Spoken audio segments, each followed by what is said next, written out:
కోపము న్యాయపరమైన కోపం వచ్చినట్లయితే ఎవరిని శపించినా కూడా తగ్గుతుంది. అది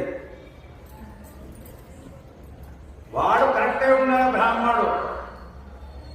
బ్రాహ్మణుడు అనేవాడు ప్రతినిత్యం అనుష్ఠానం చేసేవాడే బ్రాహ్మణుడు అవుతాడు.